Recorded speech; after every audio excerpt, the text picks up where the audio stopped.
What's up, guys? It's Ralph, and welcome back to the Walapod.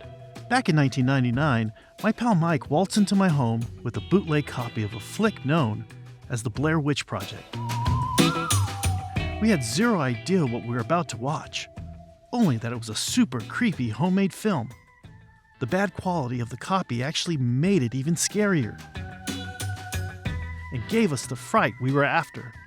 So the question is, did we find the scare, or did it find us instead? Today's episode of the Walapod is about when the scare comes looking for you, and it's called the Thunderbird.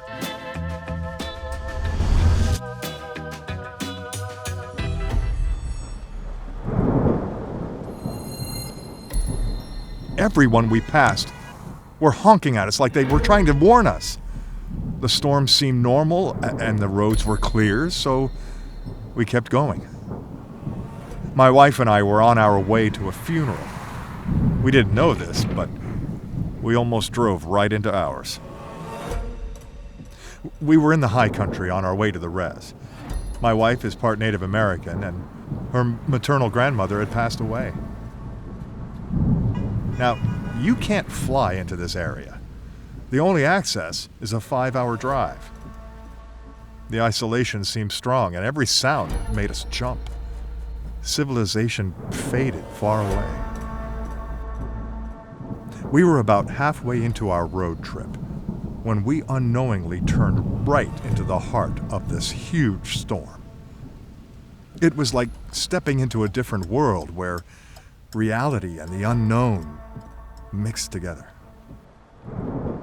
Now, my wife was already pretty nervous about the trip, and the thunderstorm just didn't help at all. This was her first time going back home since she was a little girl. She could still vividly remember the days when Grandma took care of her, teaching her the family traditions and sharing stories. She always felt safe in Grandma's care. I could hear the love and longing in her voice, so I understood the importance of getting there on time. And so, we decided to just push through any obstacle. At that moment, we couldn't have anticipated that our journey was about to take an unexpected turn, all thanks to this eerie storm. As we pressed on through the darkness, the flashes of light transformed the surrounding landscape, revealing the odd shapes ahead.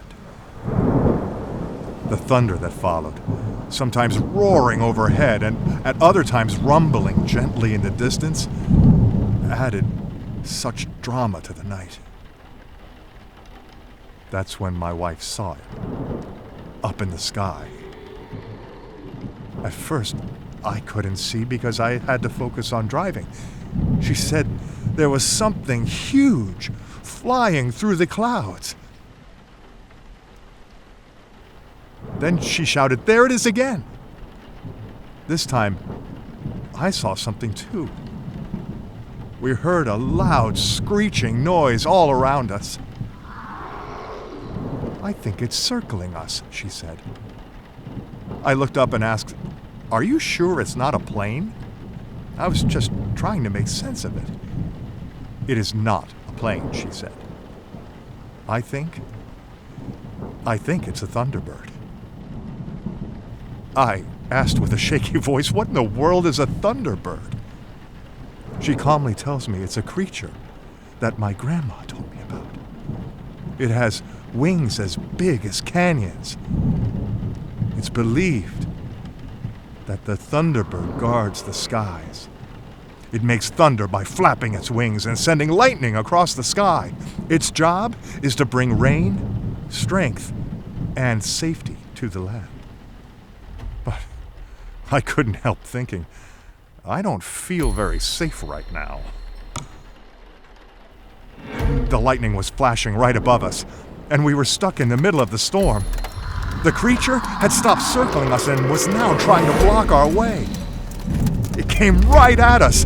We sped away from it and drove into a forest to hide from the monster. The trees protected us from its attacks, but then the storm got even worse. Hail.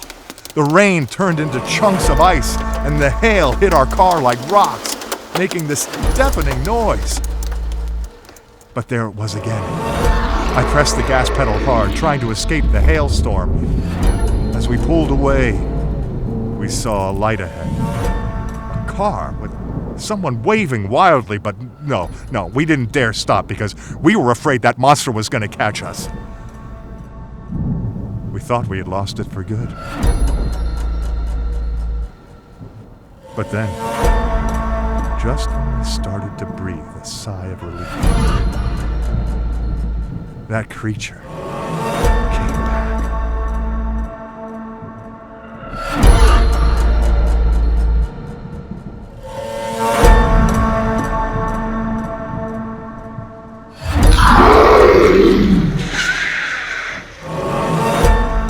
The engine died.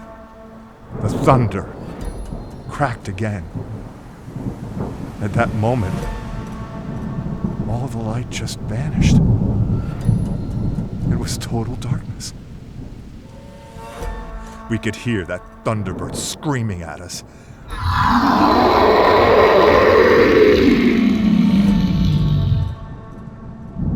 It didn't get any closer, but it just stood there, imposing in our path. With trembling hands, I cautiously reversed the car. Miraculously, everything subsided.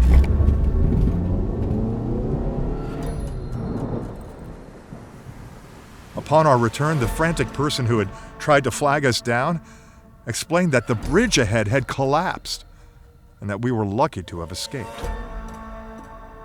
At that moment, we realized it wasn't chance that protected us, but instead, my wife's grandmother protecting us just one more time.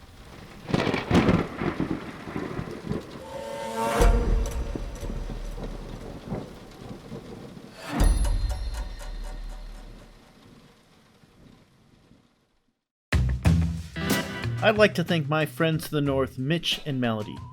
They were kind enough to share the footage of the wild thunderstorm, which made this episode possible. I did express my relief that they made it home safely, though I couldn't guarantee the safety of their characters in the story. So until our next adventure, I'm Ralph, and this is the Walapod.